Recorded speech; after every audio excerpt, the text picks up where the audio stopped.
Les 26 PTOM, dont la Nouvelle-Calédonie et la Polynésie française sont les plus peuplées, bénéficient de l'appui de l'Union européenne dans des secteurs clés pour leur développement économique et social. Mais ils contribuent aussi, de par leur travail de coopération avec les pays voisins, au rayonnement des États membres. C'est à travers leur existence que l'Union européenne est présente sur l'ensemble des continents. Et c'est aussi grâce à ces territoires que la France sera, après le Brexit, le dernier pays européen présent dans le Pacifique. C'est une vraie chance pour notre pays que nous devons saisir en encourageant le potentiel de coopération des PTOM avec leur environnement régional. Jusqu'à ce jour, les pays et territoires d'outre-mer ont été soumis au régime de la Convention de Bruxelles, dont la ratification en 1968 a valu engagement pour l'intégrité du territoire national. Ce projet de loi doit permettre à la France d'adhérer au texte dit Lugano II, entré en vigueur en 2010, au nom de ces PTOM, afin qu'il bénéficie des mêmes règles que l'ensemble du territoire national. En adoptant ce projet de loi, nous permettrons d'harmoniser les textes applicables entre territoires métropolitains et ultramarins en matière de coopération judiciaire. Mais surtout, nous allons assurer aux PTOM une sécurité et une prévisibilité juridique plus importante en cas de litiges civils et commerciaux transfrontières qui sont devenus plus fréquents et plus nombreux en raison des principes de libre circulation. Le principe de reconnaissance mutuelle et le mécanisme d'exequatur simplifié sont les principales innovations de ce texte.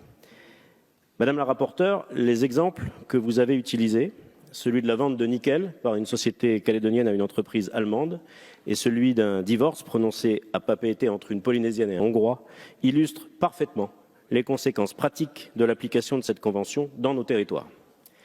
Je peux vous assurer que la Nouvelle-Calédonie, dont le Congrès, comme la présidente l'a rappelé tout à l'heure de commission, a donné un avis favorable à ce projet de loi, la Nouvelle-Calédonie procédera aux modifications nécessaires du Code de procédure civile calédonien afin de rendre les dispositions de la présente convention pleinement effectives.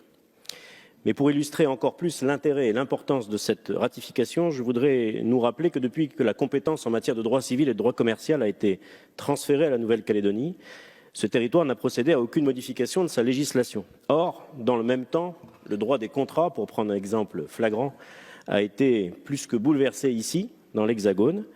Et ces différences qui se creusent donc année après année entre droit français et droit calédonien créent un décalage et peuvent être source naturellement d'incertitudes juridiques et ainsi provoquer des litiges. D'où la nécessité de garantir la reconnaissance des décisions rendues dans un État ou dans un territoire par les juridictions d'un autre État lié par la Convention. La sécurité et la prévisibilité judiciaire que va apporter cette convention vont donc constituer un réel atout pour les PTOM, favorisant ainsi le développement de leurs relations commerciales. Plus largement, je tiens à insister sur la nécessité d'encourager et de soutenir le potentiel de coopération de ces territoires français avec leur environnement régional, sur des projets novateurs, que ce soit en matière de défense de la biodiversité, d'énergie, de coopération universitaire ou de santé.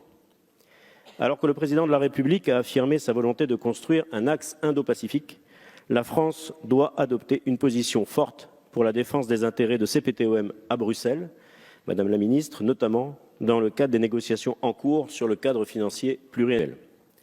Les PTOM sont un véritable atout, je le crois, pour la politique étrangère de la France. Ils contribuent à la dimension océanique et internationale de l'Union européenne. Faisons en sorte de mieux les valoriser et d'assurer l'autorité de leurs décisions en matière civile et commerciale prises sur ces territoires, comme nous le permettra l'adhésion de la France à cette convention. Vous l'aurez compris, le groupe UDI indépendant votera en faveur de ce projet de loi.